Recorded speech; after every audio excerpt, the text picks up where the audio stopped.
Hi friends, இன்றைக்கி காய்கறி இல்லாமல் 10 நிமிஷத்தில் ஒரு குருமா செய்யலாம். சப்பாத்திக்கு ஏற்ற மாதிரி. நான் வந்து 2 மீடியம் சைஸ் வெங்காயம், 3 பழுத்த தக்காளி, 3 பச்சை மிளகாய் எடுத்துருக்கிறேன். ஒரு குக்கர் எடுத்துக்கோங்க. ஆயில் ஆட் பண்ணிக்கோங்க.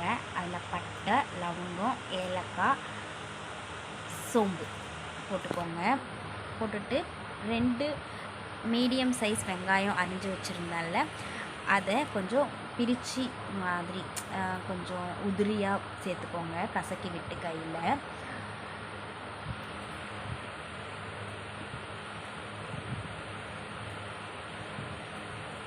சேர்த்துட்டு அதை நல்லா வதக்கிக்கோங்க. வெங்காயம் நல்லா வதங்கணும். வெங்காயம் நல்லா வதங்கிறதுக்கு நான் கொஞ்சம் மஞ்சப்பொடி ஆட் பண்ணுறேன். மஞ்சப்பொடி, பெருங்காயத்தூள் ஆட் பண்ணுறேன்.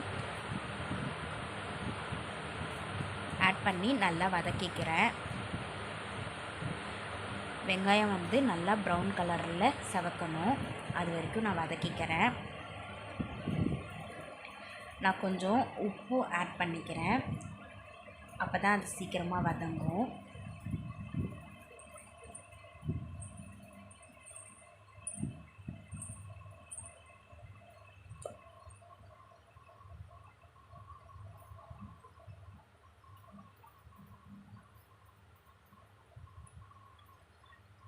வெங்காயம் கொஞ்சம் நல்லா வதங்கிடுச்சு. இந்த ஸ்டேஜில் நான் பழுத்த தக்காளி 3 அரிஞ்சு வச்சுருக்கேன்ல, அது 3 பச்சை மிளகாய் கீறி வச்சுருக்கேன்.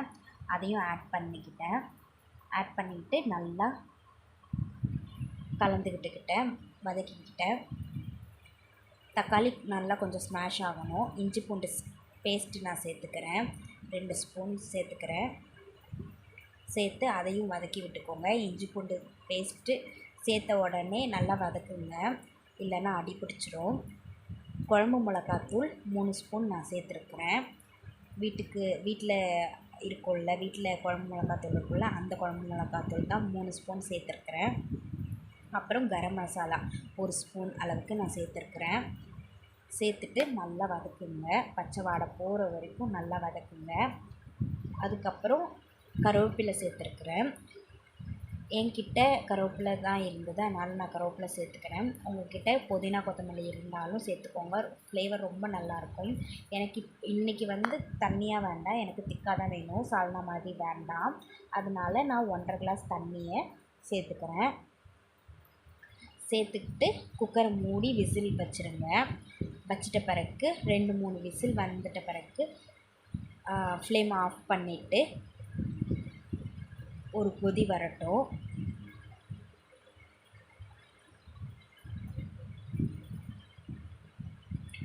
அது விசில் வந்து அடங்கிட்ட பிறகு தேங்காய் ஒரு ஜார் எடுத்துக்கோங்க. தேங்காய் நான் முந்திரி சேர்த்துக்கிறேன். உங்கள் கிட்டே பொட்டுக்கடலை இருந்தால் பொட்டுக்கடலை சேர்த்துக்கோங்க. சோம்பு சேர்த்துக்கோங்க. சேர்த்து அரைச்சி பேஸ்ட்டாக வச்சுக்கோங்க. பாருங்கள், விசில் எடுத்துட்ட பிறகு குழம்பு கொதிச்சிட்டு இருக்குது. இந்த டைமில் நான் தேங்காய் அரைச்சி வச்சிருந்தேன்ல, அந்த பேஸ்ட்டை கலந்துக்கிட்டேன். எனக்கு கொஞ்சம் திக்காக தான் வேணும், அதனால் நான் திக்காக எடுத்துக்கிட்டேன். நான் இன்றைக்கி சப்பாத்தி செய்கிறதுனால எனக்கு கொஞ்சம் கட்டியாக இருந்தால் நல்லாயிருக்குமேன்ட்டு கொஞ்சம் மிளகுத்தூள் சேர்த்து கிளறிக்கிட்டேன். அவ்வளோதான், குழம்பு ரெடி ஆயிடுச்சு. ஆக்சுவலாக இது சால்னா மாதிரி வேணுனாலும் நீங்கள் கொஞ்சம் தண்ணி ஆட் பண்ணிக்கலாம். எண்ணெய் பிரிஞ்சு வந்துடுச்சு பாருங்கள். இதே போல் நீங்களும் ட்ரை பண்ணி பாருங்கள். எப்படி இருந்ததுன்னு கமெண்ட் பாக்ஸில் கமெண்ட் பண்ணுங்கள். Thank you. Please subscribe my channel.